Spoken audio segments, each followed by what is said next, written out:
Hello, I'm Father Jerry Creedon, the pastor of St. Charles Borromeo Parish in Arlington.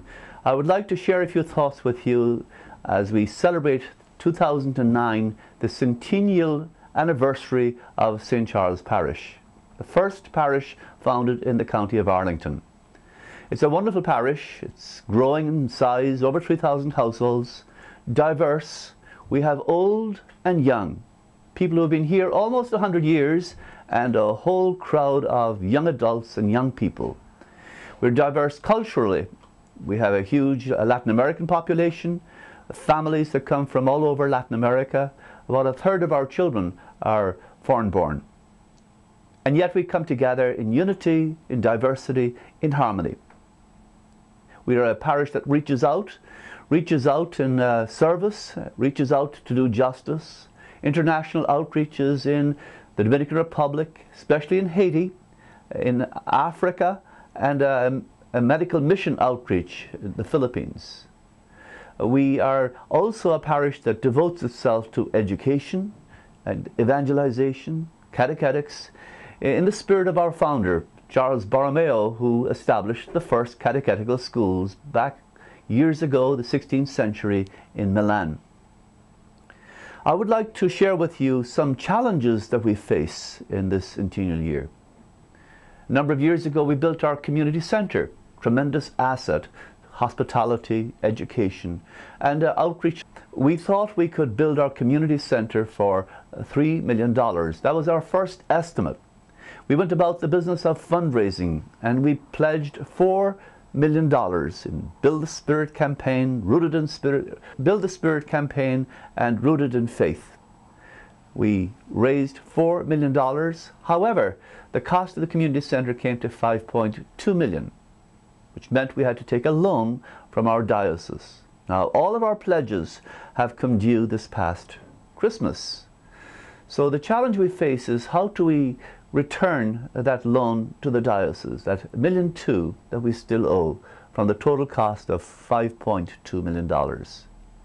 One alternative would be to take the funds each month, $10,000, from our operating fund over a number of years and pay it back to the diocese. However, the difficulty with that is we'd have to take that money out of our operating funds.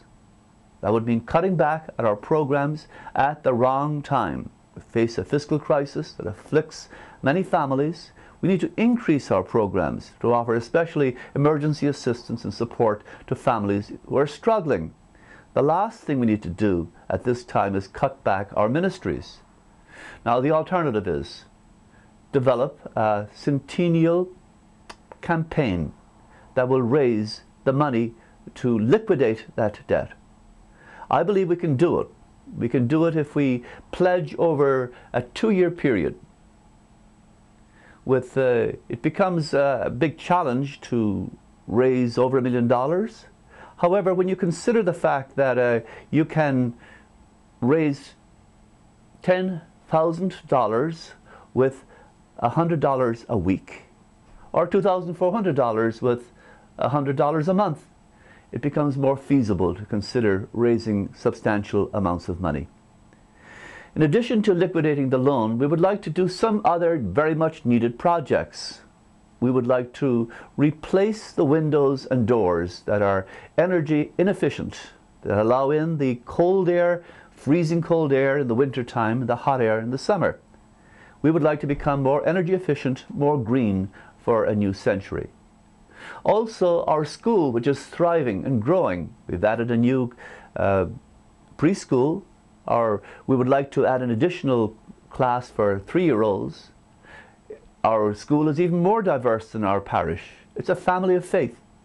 We would like to make it more accessible to lower income families.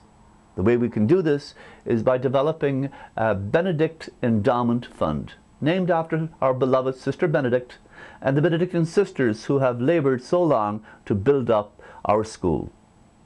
$150,000 will make our school more accessible to those who need it.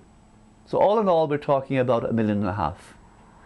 It's possible if each person, each household gives consideration to what each can do. Cada una con su grano de trigo, as they say in Spanish. Each one with their grain of wheat. So let's take a moment and let's give consideration as to what I can do. What I can do over a period of 2 years, either monthly or on a weekly basis. Let's take the time to consider this and to pray over it. Consider, what role does the parish play in my life?